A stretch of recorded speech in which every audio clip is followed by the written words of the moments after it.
Samajwadi party के राष्ट्रीय अध्यक्ष पूर्व मुख्यमंत्री प्रदेश अखिलेश यादव अहमदपुर विधानसभा में जनता के बीच पहुंचे थे। उन्होंने अपनी तरफ से जो वादे उत्तर प्रदेश की जनता से किए हैं, अहमदपुर विधानसभा की जनता से किए हैं, खासकर अहमदपुर में रोजगार का बड़ा दावा किया है। युवाओं की तरफ उनका लगातार फोकस रहा। तो यहाँ इस रैली का हिस्सा थे, उन्हीं से जानते हैं आखिर क्या कुछ वादा करके गए हैं समाजवादी पार्टी के मुखिया अखिलेश यादव। आपका नाम जानना चाहिए। मैं ब्रह्म सिंह यादव। ब्रह्म जी, क्या वादा किया है अखिलेश जी? आपके बीच लगातार काफी देर से बोल, बड़ी उम्मीद आपके लोगों को जो रोजगार की थी, क्या उसमें खरे उतर पाए हैं वादा करके? देखिए, अखिलेश जी जब सरकार थी 2012 में बनी तो काफ़ी रोजगार दिया, लैपटॉप दी है और भी नौकरी भी दी और काफ़ी विकास कराया। जो वो है रबर फ्रंट लखनऊ में बना, एक्सप्रेस वे बना, काफ़ी बने। और अखिलेश जी वो कहते हैं वो करते हैं। जो क्या लगता है अखिलेश जी जो कहते हैं वो करते हैं? ये 100% सत्य बात है कि अखिलेश जी का दूसरा जो नाम है वो विकास पुरुष के नाम से है। जो अभी तक जितने वायदे उन्होंने किए, चाहे युवाओं से किए, चाहे दूसरे प्रकार से किए, किसानों से किए, वो वायदों पे 100% खरे उतरे अभी तक। लेकिन उन्होंने एक बात और कही अहमदपुर को लेकर के, खासकर प्रत्याशी को लेकर के, कि एक प्रोफेसर उन्हें छोड़ के चले गए, अभी दूसरे प्रोफेसर को लाना पड़ा। तो ये जो प्रोफेसर हैं ये शिक्षित मान के चल रहे हैं वो, और माना जा रहा है कि कहीं ना कहीं अहमदपुर को लेकर के उनकी एक बड़ी जिम्मेदारी उन्होंने वीरेंद्र सिंह चौहान को दे दी है। क्या लग रहा है इस बार क्या होने वाला है? ये सब सबसे बड़ी बात तो यह है कि हमें अहमदपुर विधानसभा को एक एग्रीकल्चर फील्ड से अवसर मिल रहा है। और सबसे बड़ी बात जो है कि अगर समाजवादी पार्टी के प्रत्याशी अगर विजयी होते हैं तो निश्चित रूप से मैं समझता हूं कि एग्रीकल्चर के विकास के लिए एक मील का पत्थर साबित होंगे। आपको क्या लगता है? किसानों पर लगातार फोकस कर रहे थे अखिलेश यादव बातचीत में, क्योंकि खेती किसानी से जुड़ा ये इलाका है, खासकर खंदौली में आलू की खेती होती है, इसको लेकर के क्या कुछ कहा वादा? देखिए, जनपद आगरा में सबसे ज्यादा आलू उत्पादन में खंदौली क्षेत्र है और समाजवादी पार्टी के राष्ट्रीय अध्यक्ष माननीय अखिलेश यादव जी ने जनपद आगरा खंदौली क्षेत्र में आलू प्रोसेसिंग यूनिट का वादा किया है। हमें पूर्ण विश्वास है कि ये आगरा के आलू उत्पादन में। मैं अपने साथी से कहूंगा कि कैमरा के फोकस करें हेलीकॉप्टर की तरफ, जो अखिलेश यादव का हेलीकॉप्टर लगातार हवा में उड़ रहा है, वो दिखाएं किस तरीके से लगातार यादव हेलीकॉप्टर के माध्यम से अपनी जनता के बीच पहुंच रहे हैं और लगातार वो जनता से फिर से लौटते हैं। क्या कहना चाहें, क्या कुछ वादा किया अखिलेश जी ने? देखिए, अखिलेश जी ने यहाँ आज खंदौली की जनसभा में वादा किया जनता से, जो तमाम नौजवान घूम रहे हैं उनको नौकरी देने का, पुलिस और फौज में भर्ती निकालने का आश्वासन दिया है और सिंचाई कनेक्शन है वो फ्री रहेंगे और 300 यूनिट बिजली देने का काम किया जाएगा समाजवादी पार्टी द्वारा। खेतों में तार की बैरिकेटिंग पर अखिलेश यादव फोकस कर रहे हैं। क्या वजह है? किसानों ने क्यों बैरिकेटिंग की हुई है? किस चीज से परेशान है आप लोग? देखिए, रात दिन किसान परेशान है।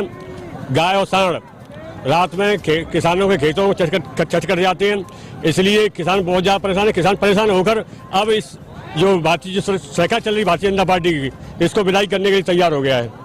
आपको क्या लगता है अखिलेश यादव जिस तरीके से वादा कर रहे हैं जनता के बीच पहुंच करके, उनमें खरे उतर पाएंगे? लगातार भारतीय जनता पार्टी इन पर आरोप लगाती रही कि ये परिवारवाद, जातिवाद में फंसे रहते हैं। ऐसे में आज का जो नया समाजवादी स्वरूप दिख रहा है अखिलेश यादव का, वो कैसे मुकाबला कर रहा है भारतीय जनता पार्टी? देखिए, बिल्कुल परिवारवाद हर तरीके से खत्म किया है। जिस तरीके से अभी वन मैन आर्मी की तरह चुनाव पर पूरा फोकस कर रहे हैं और पूरे चुनाव को अपने अकेले अपने दम पे लड़ रहे हैं। बाकी पहले जैसे भी इनका जो परिवारवाद था, किसी अपने परिवार वाले किसी प्रत्याशी को टिकट नहीं दी है और अकेले ही पूरा अपने चुनाव पे फोकस कर रहे हैं।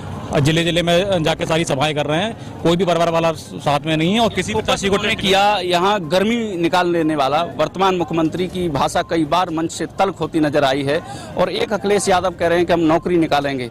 ऐसे में क्या फर्क देखते हैं दोनों? देखिए, ऐसा है, नौकरी तो इन्होंने अपने जो 12 और 17 वाला जो कार्यकाल था उसमें भी काफ़ी सारी वैकेंसीज निकाली थी। इन्होंने शिक्षा मित्रों को भी इन्होंने परमानेंट किया था, पुलिस में बहुत सारी वैकेंसियां निकाली थी। इस तरीके से इनकी जो जैसे भी अब योजना है, अगर मान लो सरकार बनती है 2022 में, तो मैं बात के लिए बिल्कुल डैम श्योर हूँ कि ये पक्का आगे वैकेंसी निकालेंगे और सरकारी योजना में प्राइवेट सेक्टर में भी जैसे कई कंपनियों को जो लेके आए थे, हालांकि वो कंपनियाँ फिर बाद में सरकार बदल गई 17 के बाद, वो पूरा नहीं हो पाया। तो हो सकता है आने वाले जो इनकी सरकार बने 22 में दूसरी कंपनियों को भी लेके आए, प्राइवेट जो कंपनी है। शिक्षा, स्वास्थ्य, रोजगार, ये 3 मूलभूत आवश्यकताएं होती हैं हर किसी की। क्या इनमें पिछली कुछ सरकार में बदलाव हुआ है या नहीं? उसमें तो और गिरावट आई है। जिस तरह शिक्षा में काफ़ी गिरावट आई है और काफ़ी गिरावट आई है। आप देखिए, जितने भी मेडिकल कॉलेज हैं या फिर जितने भी स्वास्थ्य केंद्र हैं, वहाँ कोई प्रॉपर तरीके से ना कोई डॉक्टर बैठता है ना कोई बैठता है। तो आपको लगता है कि पिछली सरकार में रामराज नहीं आया? बिल्कुल बिल्कुल, सरकार फेल रही है। बीच आए। क्या मानते हैं अखिलेश यादव जो वादा कर रहे हैं उस पर खरा उतर पाएंगे? 100% खरा उतरेंगे और समाजवादी पार्टी 100% मतलब पूर्ण बहुमत से बनेगी। आपको क्या लगता है क्यों समाजवादी पार्टी को ऐसा लगता है आपके वो वापसी कर पाएगी? क्योंकि समाजवादी पार्टी ने पिछले 2012 से 2017 तक जो विकास करा था, लैपटॉप दिए थे, 100 नंबर योजना चलाई थी, जो विधवा पेंशन थी, यानी कोई भेदभाव नहीं करा था। पर इस वाली सरकार में भेदभाव के सिवा कुछ नहीं हुआ है। लोकतंत्र की हत्या हुई है, इसमें शोषण किया गया है और यानी विकास का कोई काम नहीं किया गया है, सिवाय नफरत के अलावा कोई राजनीति नहीं। पहले काम किया तो अब भी काम करेंगे? नहीं, अखिलेश यादव पूर्ण बहुमत से आ रहे हैं और 2022 में हम सत्ता में बनाने आ रहे हैं और जमीनी स्तर पर काम होगा। चलिए, अभी आपके बीच सपा के राष्ट्रीय अध्यक्ष अखिलेश यादव मौजूद थे। क्या लगता है उनके जो वादे हैं वो आपके बीच पूरे हो पाएंगे? क्योंकि 2022 का चुनाव कहीं ना कहीं लग रहा है कि एक कांटे की टक्कर का चुनाव बताया जाए। अखिलेश यादव जो कहते हैं वो करते हैं और भारतीय जनता पार्टी अखिलेश यादव से थोड़ी डरी हुई है, सहमी हुई है। इसी कारण है जिसके देश गृह मंत्री, देश के रक्षा मंत्री जैसे को गली गली में घूमना पड़ रहा है और मुंबई में पानी नहीं, आवारा पशुओं की समस्या का समाधान नहीं, अन्य कोई समस्या का समाधान नहीं, मान सम्मान स्वाभिमान है नहीं, कहीं कोई सुनने वाला है नहीं, सिंचाई विभाग सुनता नहीं, बिजली विभाग सुनता नहीं, थानेदार दरोगा सुनते नहीं, तो है क्या इस क्षेत्र में? आप बताइए, आपके क्षेत्र में जो समस्याएं आपने गिनाई हैं, क्या आप सहमत हैं इस तरह की समस्याएं? बिल्कुल सहमत हूँ। मेरे क्षेत्र में कुछ काम नहीं हुआ है बीजेपी द्वारा और ये किसान विरोधी सरकार है भाजपा। हमारे बीच हैं डॉक्टर शिवराम यादव, उनसे भी बात करेंगे कि आखिर क्या कुछ वादा करके गए हैं, क्योंकि आप एतमादपुर के मूल निवासी हैं। एतमादपुर विधानसभा आपके निवास क्षेत्र है, क्या कहना चाहेंगे राष्ट्रीय अध्यक्ष आपके बीच?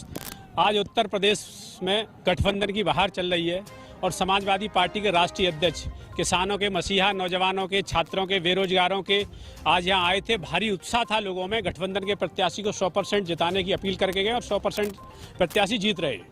अच्छा, आपको कौन सा ऐसा मुद्दा लगा जिसमें बहुत ज़्यादा आपको लगता है कि एतमादपुर की जनता समाजवादी पार्टी इस गठबंधन के साथ आने वाली? किसानों का सबसे बड़ा मुद्दा है आलू की बेल्ट है खंदौली। पूरे हिंदुस्तान में खंदौली प्रसिद्ध है प्रोसेसिंग प्लांट के लिए। राष्ट्रीय अध्यक्ष जी ने कह दिया था जो नौजवान बेरोजगार हो गए, ओवर एज हो गए, उनके 2 साल उम्र बढ़ाने का काम किया राष्ट्रीय अध्यक्ष जी। वैसे ही कहीं ना कहीं यादव बाहुल्य क्षेत्र है और चौहानों की वायसी से सटा हुआ गाँव है।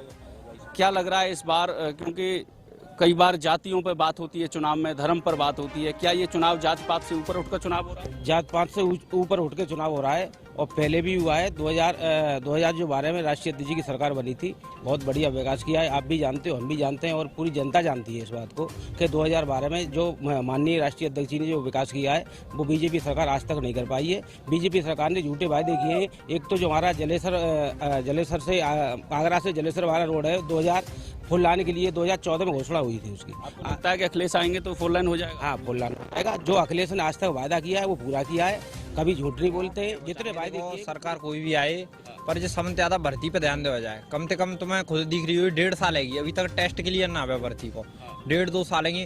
और निकर पे की तो बहुत है, निकर पे तो करीब पूरी साल में एक भर्ती निकले, सो वो क्लियर ना भैया भाई 1.5 साल थे एक भर्ती वो क्लियर। बेरोजगार ओवर एज आएंगे 3-4 महीना बाद भर्ती आता है तो आता नहीं, बेरोजगार है हम तो। ओवर एज की आपने बात की, ओवर एज का जयंत चौधरी और अखिलेश यादव लगातार ये वादा कर रहे हैं युवाओं से कि हम यदि सत्ता में आते हैं तो आपको टाइम पीरियड देंगे जिससे कि ये जो कोरोना काल में समय खराब हुआ है उससे आप ओवर एज न माने जाएं। तो क्या लग रहा है इस बार चेंज होगा? छूट मिलनी चाहिए भाई साहब पूरी 2 साल की, जब काम बनेगा। नहीं 2-4 महीना बाद ओवर एज आएंगे, एक बत्ती देगी बस।